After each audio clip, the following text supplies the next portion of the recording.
Le journal.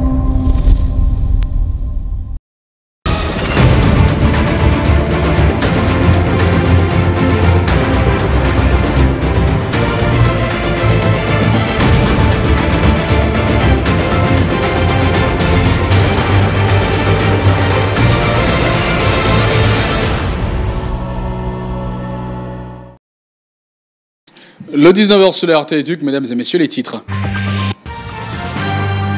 Il s'est clôturé à Bujumbura, capitale du Burundi, la 5e édition du forum de haut niveau de femmes leaders axé sur la petite enfance. Les détails dans ce journal. La première ministre Judith Tuluka a échangé en Hambourg avec la ministre de la coopération économique et du développement de l'Allemagne autour des mécanismes montés par la République démocratique du Congo en matière de gouvernance, fiscalité et amélioration du climat des affaires et développement dans cette édition. Et puis, victoire de la RDC sur la Tanzanie en match comptant pour les éliminatoires de la Coupe d'Afrique des Nations au Maroc 2025. La RDC s'est imposée sur la marque d'un but à 0 grâce à son capitaine Chancel Bemba Mangoulou.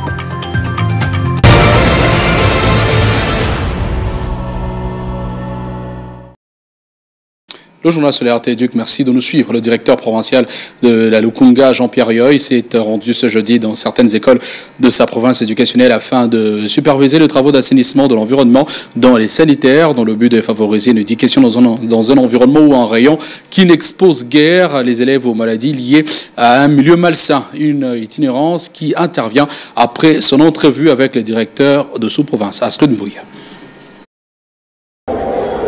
Comme tous les mercredis, l'itinérance à la province éducationnelle de la Lukunga n'a pas dérogé à la règle. Le prophète de la Lukunga, Jean-Pierre Yoy, s'est rendu expressément ce mercredi dans certaines écoles de sa juridiction pour évaluer l'entretien de l'environnement scolaire. En commençant par les installations hygiéniques, il a vérifié que tout était conforme aux normes, notamment les dispositifs de lavage de mains, surtout en cette période de crise sanitaire. Pour sensibiliser les enfants et les enseignants sur la nouvelle citoyenneté. Là, nous avons essayé un peu de faire un effort pour faire la promotion de la culture, donc à la paix, parce que nous voulons que nos écoles puissent étudier dans de très bonnes conditions, qu'il n'y ait pas de morts au niveau des écoles, qu'il n'y ait pas de bagarres entre élèves d'une même école, entre élèves des écoles voisines, et aussi que les enseignants puissent savoir les droits des enfants dans les écoles. Et aussi, nous avons mis un accent particulier. Nous avons mis un accent particulier sur l'amélioration de la qualité de l'éducation pour stimuler le développement socio-économique dans notre province éducationnelle. Jean-Pierre Yoy a recommandé par la même occasion aux enseignants de donner davantage des devoirs à domicile pour occuper les élèves de manière saine. J'ai aimé le sens du travail parce que toutes les questions me posées ont été positives et ça allait dans le sens aussi de notre travail par rapport au ministère. Il y a eu quelques recommandations que nous allons plus appliquer dès maintenant, après son départ. C'est vraiment important, ce genre de recommandations qu'il nous a faites maintenant. Question de valoriser également l'amélioration de la qualité de l'enseignement. Et puis, le membre de l'ONG Young Men Action for Education, Imaye, ont clôturé la série des descentes sur terrain dans les provinces éducationnelles de Moamba et Lukunga. Cette structure a sensibilisé sur la dénonciation de la marchandisation de l'enseignement. Changeant Moutoupa pour le reportage. À tout seigneur, tout honneur, dit-on, cette dernière étape de sensibilisation de terrain a commencé par la présentation des civilités à la directrice provinciale de l'éducation nationale Nouvelle Citoyenneté de la province éducationnelle de Moamba, qui a reconnu le combat noble que mène Imaye ONG et son secrétaire général. J'ai toujours voulu qu'il m'approche parce que moi j'ai toujours apprécié le travail qu'il fait. Il est en train toujours de nous aider, de nous accompagner. Et ces messages sont toujours des alertes. Ça nous aide au fait à nous améliorer même la qualité de l'enseignement. Après quoi, le boulevard Lumumba va amener les membres de Imaye ONG qui vont démarrer la sensibilisation sur la 9e rue Limété pour déboucher sur l'avenue des Poids Lourds qui va les conduire sur la place Pont-Matete où ces prêcheurs de la dénonciation sur la marchandisation de l'éducation vont répandre à l'image des apôtres de Jésus-Christ la bonne nouvelle. À Mongafula, comme partout où ils sont passés, les parents s'empressent pour dénoncer. C'est un sentiment d'une mission réussie pour le secrétaire général de IMAE ONG. Cette dernière descente de terrain ne marque pas la fin de la 7e édition de la campagne École Ezamombongote. Je crois que ça sera d'abord la lutte contre la marchandisation de l'opération de contrôle des dossiers de scolarité des enfants qu'on appelle C7 d'une part, et puis d'autre part, nous allons poursuivre ou nous allons entamer la lutte contre les pratiques contraires à l'éthique professionnelle commis en milieu scolaire. Là, vous avez effectivement de cas de vente des imprimés, les interrogations, les devoirs dans des salles de classe. Vous avez des cas de monnayage des sanctions scolaires. Il est à noter que IMAE ONG, à travers ses représentations en province, mène cette sensibilisation pour mettre en place un meilleur accès aux enfants congolais à l'éducation. Dans un autre registre, clôture de la 5e édition du forum de haut niveau des femmes leaders dans la ville de Bujumbura, capitale du Burundi.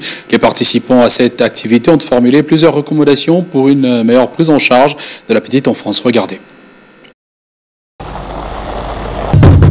Les participants à la 5e édition du Forum de haut niveau des femmes leaders ont élaboré plusieurs propositions, notamment au gouvernement, à travers le ministère sectoriel, d'organiser un dialogue national sur le développement de la petite enfance en vue de continuer les discussions et échanges sur la mise en œuvre du plan stratégique du développement de la petite enfance au niveau national et son financement. Aux familles et communautés, de créer des clubs au niveau communautaire pour le développement des pratiques favorisant le développement de la petite enfance, contribuer à la création d'espaces pour les jeux pour les enfants au niveau communautaire et promouvoir les services de garde des enfants et des soins abordables et de qualité.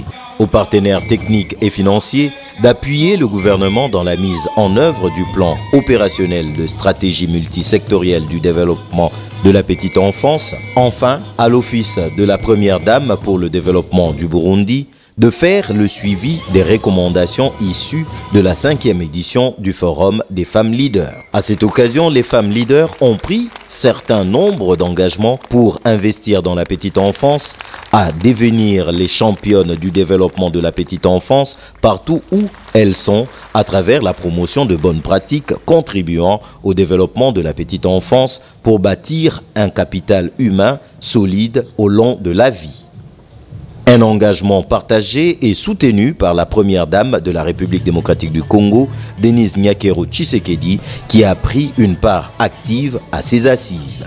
Pour sa part, la marraine de la 5e édition, l'épouse du président burundais Angeline Ndayishimiye, a salué les efforts de ses sœurs premières dames pour le succès de ces forums. En Allemagne, tête-à-tête entre la première ministre de la République démocratique du Congo, Judith Tuluka, et la ministre de la coopération économique et du développement de l'Allemagne en clôture de la conférence de développement durable de Hambourg. Les discussions ont porté sur les efforts de la RDC en matière de gouvernance, de fiscalité et d'amélioration du climat des affaires. La coopération RDC-Allemagne est au beau fixe. La première ministre Judith Suminwa Tuluka et la ministre de la coopération économique et du développement de la République fédérale d'Allemagne ont eu un entretien bilatéral à l'issue de la conférence sur le développement durable de Hambourg. Les deux personnalités ont échangé sur plusieurs sujets, notamment les efforts menés par la République démocratique du Congo en matière de gouvernance, d'allègement fiscal et d'amélioration du climat des affaires. J'ai eu l'honneur de représenter le chef de l'État dans ce forum sur le développement durable ici à Hambourg. Et j'ai eu l'honneur de pouvoir déjeuner avec le chancelier, avec d'autres chefs d'État et de gouvernement. Et nous avons eu à discuter sur la manière dont on pouvait avoir un partenariat gagnant-gagnant entre l'Allemagne et un certain nombre de pays, dont notamment les pays africains. Et avec Madame la ministre, nous avons eu aussi l'occasion de pouvoir échanger le jour de mon arrivée ainsi qu'aujourd'hui sur la manière dont on pourrait renforcer le partenariat entre la République démocratique du Congo et l'Allemagne. Et donc nous avons exploré les différents secteurs sur lesquels on pourrait travailler au niveau économique, au niveau de la formation professionnelle, au niveau culturel. Pour sa part, la ministre de la Coopération économique et du développement de la République fédérale d'Allemagne se réjouit à l'idée du renforcement de partenariat avec la RDC. Je me réjouis que nous avons déjà un partenariat très intense entre la République démocratique du Congo et l'Allemagne. Et je suis sûr, et l'entretien l'a confirmé, que nous allons continuer ce partenariat intense. En outre, au cours de leur entretien, Judith Suminwa Tuluka a réaffirmé à la ministre allemande que son gouvernement pousse à la diversification de l'économie et la création d'emplois. La conférence sur le développement durable a servi également de cadre de réflexion sur la mise en place d'une nouvelle architecture financière internationale pour contribuer plus efficacement à l'atteinte des objectifs de développement durable. Et juste après, la chef du gouvernement s'est entretenue avec la diaspora congolaise d'Allemagne. Venus tous ces émeutes, ils ont exprimé à la première ministre Judith Tuluka les attentes qu'elle suscite et les opportunités de collaboration entre les deux pays dans le domaine tel que la formation professionnelle, les technologies avancées et la gestion environnementale. La première ministre Judith Suminwa Tuluka a rencontré la diaspora congolaise d'Allemagne en marge de sa participation à la conférence de Hambourg sur le développement durable. Cette rencontre a rassemblé des membres influents de la communauté congolaise, dont le député Elombo, seul originaire de la RDC, membre du Parlement de Brême. Il a souligné l'importance de cette rencontre et les attentes qu'elle suscite pour l'avenir des relations entre les deux pays. C'est un bon début et j'espère que nous aurons des rencontres dans cette direction et surtout à comprendre que l'Allemagne joue un rôle et devrait jouer un rôle pour la paix en RDC. Et toute la communauté a bel et bien dit que la communauté est bien partante pour accompagner les efforts du gouvernement congolais. La RDC peut s'inspirer aussi des modèles allemands de la médecine de prévention avec la gratuité de la maternité et le projet de la couverture de santé universelle.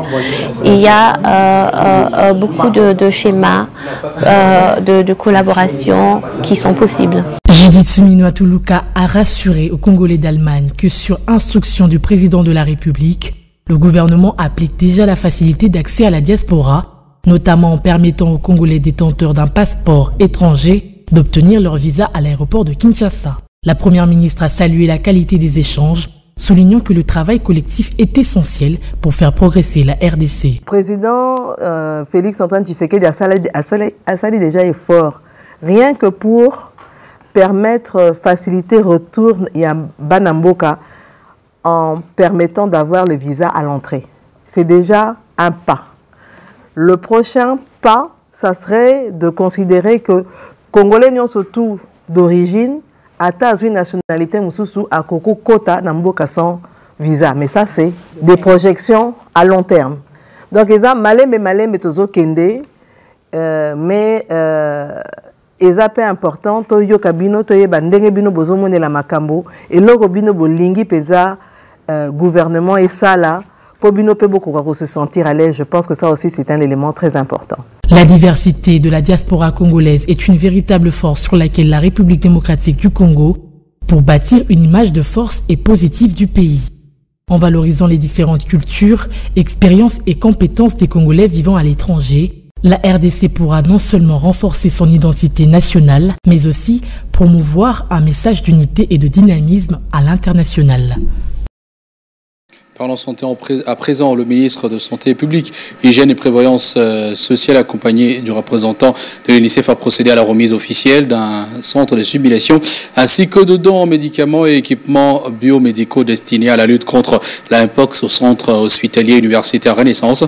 Le docteur Samuel Roger Kamba a souligné que les patients atteints de la Mpox bénéficient des soins totalement gratuits. Au centre hospitalier universitaire Renaissance, le ministre de la Santé publique a remis officiellement un centre de simulation, des dons de médicaments pour lutter contre la Mpox, ainsi que de l'équipement biomédical pour un total de 900 tonnes. Une initiative rendue possible grâce à l'appui notamment de l'UNICEF. Le ministre Samuel Roger Kamba a souligné l'importance cruciale de ce don qui marque une étape significative dans l'amélioration des soins de santé en RDC. Il a martelé que les patients atteints de la Mpox bénéficient des soins totalement gratuits. La remise du centre de simulation ainsi que les dons d'équipements et des médicaments témoignent d'une volonté collective d'améliorer la qualité des soins et de sauver des vies. S'est réjoui le directeur général du centre hospitalier universitaire Renaissance. Son Excellence, Monsieur le ministre de la Santé et de la Protection sociale, le docteur Kamba a eu le privilège de visiter aujourd'hui le centre universitaire Renaissance et il a à la même occasion accueilli le matériel que nous avons obtenu de la part de notre partenaire l'UNICEF, en l'occurrence du matériel de simulation, aussi bien pour le secteur de la maternité que de manière générale les secteurs d'urgence. Et il a également reçu du matériel médical dans le cadre de la lutte contre le Mpox. Et notre partenaire, l'UNICEF, a été le donateur principal de ce matériel. Grâce à des initiatives comme celle-ci, la RDC s'approche de son objectif de garantir un accès équitable à des soins de santé de qualité pour tous les Congolais. Maïndombe, le gouverneur Lebon Nkoso Kevani a procédé au lancement officiel de la 4e phase de la campagne de vaccination contre la poliomyélite des enfants dont l'âge varie entre 0 et 59 mois à travers toutes les 14 zones de santé que comprend la division provinciale de la santé de Maïndombe. C'était en présence de la population de la ville d'Inongo et plusieurs dignitaires et partenaires du système sanitaire appuyant la province de Maïndombe. Blaise Mabala. Ainsi, je lance officiellement les journées nationales de vaccination dans la province du Maïndombe. C'est en début d'après-midi de ce mercredi 9 octobre 2024 que le premier citoyen de la province de Maïndombe, Lebon Nkoso Kevani, a procédé au lancement solennel de la 4e phase de la campagne de la lutte contre la poliomyélite à travers toutes les 14 zones de santé qui comptent la division provinciale de la santé du Maïndombe. Tout a commencé par une caravane motorisée partie des installations de la division provinciale de la santé du Maïndombe à Inongo, en passant par le boulevard Mobutu pour chuter au quartier Ngomba dans la commune d'Mpolo-Maurice, lieu duquel le gouverneur du Maïndombe, Lebon Nkoso Kevani, a donné le go de ces processus sanitaires qui consistera à administrer 2 gouttes de VPE aux enfants de 0 à 59 mois. Dans son allocution devant plusieurs invités de marque, Dr Francis Kambol, chef de division provinciale de la santé du Maïndombe, a indiqué ce qui suit. Maïndombe est de 457 201 enfants de 0 à 59 mois qui sont attendus pour ce passage de la vaccination. Et la mise en œuvre de ce passage est pour le nouveau VPO prévu du 10 au 12 octobre 2024. Le nouveau vaccin poliovirus de type 2 sera utilisé en stratégie porte à porte et d'autres stratégies spécifiques seront utilisées dans le but d'atteindre tous les enfants cibles et éviter ainsi de trouver les enfants 0-12. Le patron du gouvernement provincial a indiqué ce qui suit. La santé des enfants constitue les soucis de tout homme enclin du développement pour un avenir radieux de la communauté. En effet, celui qui investit dans la santé infantile se veut un avenir radieux. Car vacciner c'est aimer, vacciner c'est protéger. Ainsi, pour interrompre la circulation des poliovirus variants dans la province de Maïndombe, la mise en œuvre d'une campagne de vaccination des enfants de 0 à 59 mois en utilisant les nouveaux vaccins anti-poliomyélitiques orales de type 2 NVPOD. Ici est de préciser que cette 4e phase de la campagne de la lutte contre la poliomyélite durera pendant 3 jours, y compris une journée de ratissage, afin de faciliter tous les enfants de cette tranche d'âge d'être vaccinés. La poliomyélite fait partie des maladies polarisantes, elle est contagieuse et mortelle. Le ministre des Ressources hydrauliques et de l'électricité, Teddy Lwamba, a rencontré ce jeudi 10 octobre une délégation de la Société financière internationale, IFC en sigle, dirigée par Marie Potter Pecheka, pour discuter des solutions justement visant à dynamiser le secteur énergétique en République démocratique du Congo, essentiel à la croissance économique du pays. Dans un contexte où seulement un quart de la population de la République démocratique du Congo a accès à l'électricité, la rencontre entre le ministre Teddy Lwamba et la directrice régionale de l'IFC, Marie Potter Pecheka, a revêtu une importance essentielle. Les échanges ont mis en lumière les ambitions du ministre et les opportunités que l'IFC pourrait offrir pour surmonter le défi énergétique auquel le pays fait face. Juste pour dire que nous avons eu une excellente discussion avec son Excellence Monsieur le Ministre, puisque le secteur de l'énergie est une priorité. Seulement un quart de la population au Congo ont accès à l'électricité. Il faut attirer des investissements, davantage d'investissements dans ce secteur, et nous nous proposons à AFC d'accompagner cette politique du gouvernement pour aider à financer plus de projets dans le secteur de l'énergie, notamment à travers notre projet Scaling Mini-Grid. Voilà. Scaling Mini-Grid est un programme qui permet d'attirer des investissements dans le secteur des mini-réseaux. Vous savez que le Congo a un potentiel très important dans la mini-hydroélectricité et les mini-solaires, et ce projet a pour but d'apporter de l'énergie, de l'électricité dans les zones qui en sont un peu dépourvues, dans le cadre d'un programme d'appel d'offres que nous organisons en appui avec le gouvernement. La RDC, riche en ressources naturelles, possède un potentiel immense en mini-hydroélectricité et en énergie solaire. La collaboration entre l'IFC et le ministère pourrait permettre d'apporter de l'électricité à des zones isolées, contribuant ainsi à améliorer le quotidien de millions de Congolais tout en stimulant l'économie locale. En s'engageant aux côtés du gouvernement congolais, l'IFC ouvre la voie à un avenir plus lumineux pour la RDC.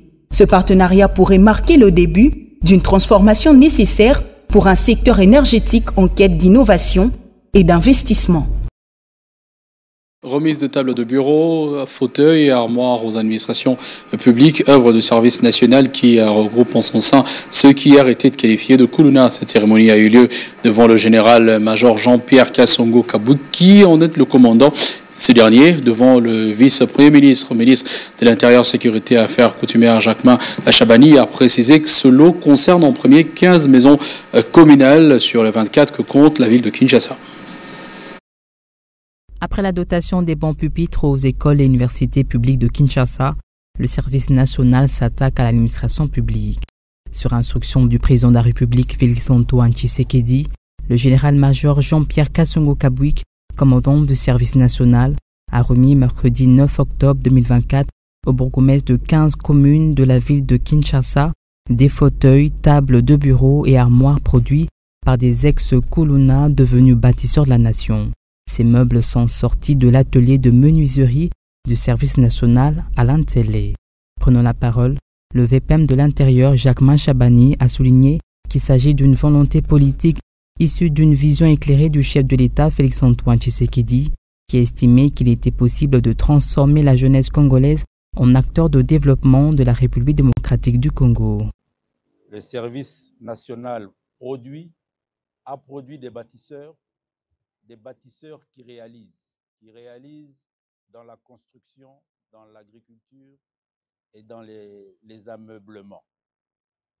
Aujourd'hui, cela se fait au bénéfice de nos communes de la ville de Kinshasa, et c'est une occasion pour reconnaître la valeur de notre président de la République que je venais de citer et lui dire merci d'avoir eu cette vision, d'avoir mis en place cet engagement politique, de l'avoir conduit jusqu'à ce qu'on obtienne ces résultats, et nous lui demandons de continuer, d'aller plus loin pour faire en sorte à ce que la République démocratique du Congo en bénéficie davantage.